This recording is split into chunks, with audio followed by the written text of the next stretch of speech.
ዛሬ ላይ እንግዲህ የምንሰማው ወንዶች ሚስቱን ሰደበ፣ ደበደበ፣ እኔና ልጆቼ ላይ ሻይ ደፍቶብን ወጣ፣ ገደለ፣ ቆራረጠ። ይሄ ሁሉ የምንሰማው ነገር በልጅነቱ በእናቱ ያልታቀፈ፣ ያልተሳመ፣ አፕሪሺየት ያልተደረገ፣ ከእናቱ ጋር ጥሩ ግንኙነት ያልነበረው፣ ያልተፈቀረ ልጅ ውጤት ነው። ምክንያቱም ሁላችንም የምንኖረው ልጅነታችንን ነውና እመኑን፣ ከእናቱ ጋር ጥሩ ሪሌሽንሺፕ ያለው ወንድ በእናቱ በደንብ ተወዶ ፍቅር ተሰጥቶት ያደገ ማንኛውም ሰው ፈጽሞ አንዲትን ሴት ሃርም ማድረግ አይችልም። ማንኛውም ሴት ልትሆን ትችላለች፣ ሚስቱም ሆነች ጓደኛው፣ መንገድ ላይ ጥሩ ግንኙነት ነው የሚኖረው ከማንም ጋር። አሁን ላይ ግን የምናየው ነገር አይደለም። ይሄ ደግሞ ያው የመጣ ከእርስ ውጤት ነው።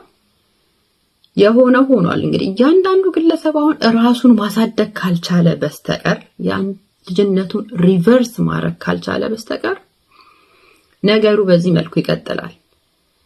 the only thing እኛ ማድረግ የምንችለው አሁን በተለይ young children ያላችሁ ሰዎች፣ ወንድ ልጅ ያላችሁ ሰዎች፣ ወንድ ልጅ ከእናቱ ጋር ጥሩ ሪሌሽንሺፕ ሊኖረው ይገባል። ነገ ጥሩ ባል እንዲሆን፣ ነገ ጥሩ ጓደኛ እንዲሆን፣ ጥሩ አባት እንዲሆን ከእናቱ ጋር ጥሩ ግንኙነት ሊኖረው ይገባል።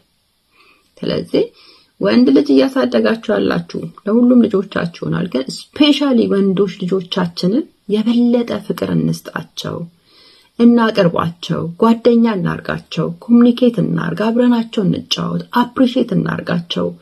ከኮሬክሽን በላይ ኮኔክት እንሁን አብረናቸው። ሁሌ እነሱን ክሪቲሳይዝ ሳይሆን አፕሪሺዬሽን፣ በበጎ መልኩ ነገሮችን ማስተካከል ያለባቸው ነው በበጎ መልኩ እየነገርን በጎ የተሻለ ማንነት ያለው ወንድ ልጅ መገንባት እንችላለን። በዚህ መልኩ የነገን ባል የሚሆኑ ሰዎች፣ ነገ አባት የሚሆኑ ሰዎችን፣ ነገ የፖለቲካ መሪም የተለያየ ቦታ በአመራርም በኖርማል ስራም ላይ ካሪየር ላይ የሚሳተፉ ሰዎችን ዛሬ ጥሩ አድርገን ምርጥ አድርገን ማሳደግ እንችላለን። ያንግ ችልድረን ያለን ሰዎችና እባካችሁ ልጆቻችን ላይ እንስራ። ኮኔክት በመሆን ጥሩ ኮኔክሽን በማድረግ ይሄ ከርስ እንዳይደገም። እርግማን እንደዚህ ነው። ድሮ እኔ እርግማን የሚመስለኝ መሰደብ ነበረ።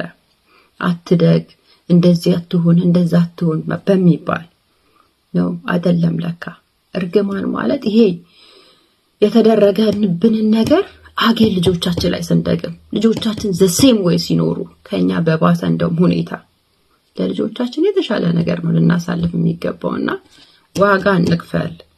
ልጆቻችንን የተሻሉ ሰዎች እናድርጋቸው። ነጋቸው እንዲሻል፣ ልጆቻቸው የተሻለ ኑሮ እንዲኖሩ